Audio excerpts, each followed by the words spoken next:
Hi, I'm James McGrath, and I'm creating this video mostly to welcome you to the course that you're taking with me this semester, and to say a few things about it because our semester is going to be an unusual one in terms of how professors are approaching classes, how many of us can gather together in one place at the same time, and the fact that at least some students will be taking courses uh, remotely. All of those things are going to affect all of us this semester. And as a result, the course that I'm teaching, which you're taking, will be delivered in a flipped model and a hybrid model. And what that means, if you haven't taken a course that fits those descriptions before, is that on the one hand, the things that historically were done in classrooms, things like lectures and delivery of content and information, will move online. And that's something that I think most professors will be doing this semester. Certainly a lot more than usual. And yet, there are actually studies that suggest that that's the best pedagogy, that's the best approach to content delivery. It used to be that you had to gather everybody in one place in order to share information. And the professor was the knowledgeable one and came in and shared that knowledge. And that's really no longer the case, right? You can get that same lecture, if that's what I need to give you, anywhere that you are. But on the other hand, taking a course, whether it's online, hybrid, or flipped, often seems like you're doing a lot more of the work and you're actually doing the learning. Whereas when you come into class and just sit down, maybe having done reading beforehand, maybe not, the expectation is that I or the other professor will be teaching, right?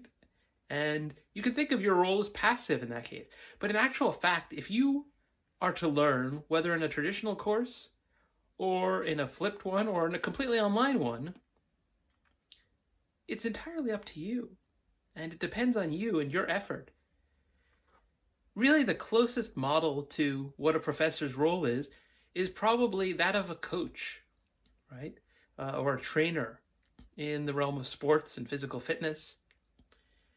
You need someone to hold you accountable. You need someone who has some expertise, who can evaluate your progress, and who can share information and tips and strategies to achieve the goals that you set for yourself. But ultimately, no one else can get fit for you. No one else can become a better soccer player or basketball player or runner for you. You are the one to do it.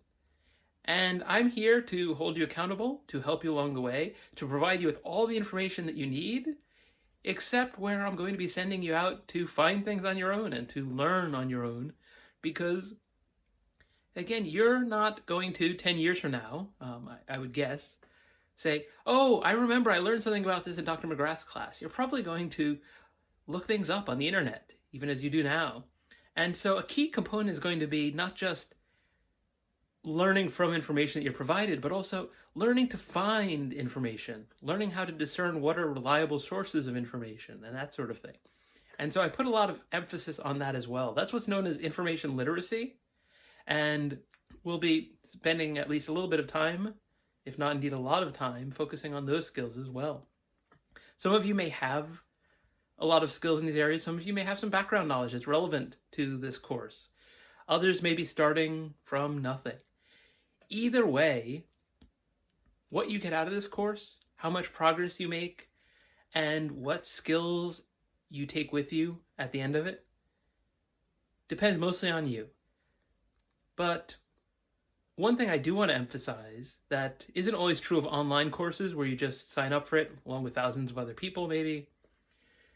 And we try to make true of face-to-face courses, particularly at Butler University, but depending on the individual instructor may or may not be true in your experience. But I am here for you. And in a sense, because of Zoom and other such technologies, I am here for you regardless of whether you're on campus and regardless of whether I'm on campus at that time. If you have questions, send me an email, and if you want to actually have a conversation face-to-face, We don't need to do it through masks at the end of class when some of us are gathered together. It can be through Zoom with no mask in the way. And so you'll know that I'm smiling and I'm really trying to be helpful. I may not always have the answer, but together we'll find it if I don't have it to hand. And one thing I do have a lot of experience with is knowing where to look for these things. So thank you for taking this course. I hope you have a wonderful experience. This is certain to be a memorable semester in more ways than one. I will do everything in my power to make sure that it's memorable in positive ways. Thank you for taking this course, and I look forward to helping you learn and probably learning some things along with you and rejoicing together at the end of it as we consider all that you've gotten out of it. Thank you. Bye for now.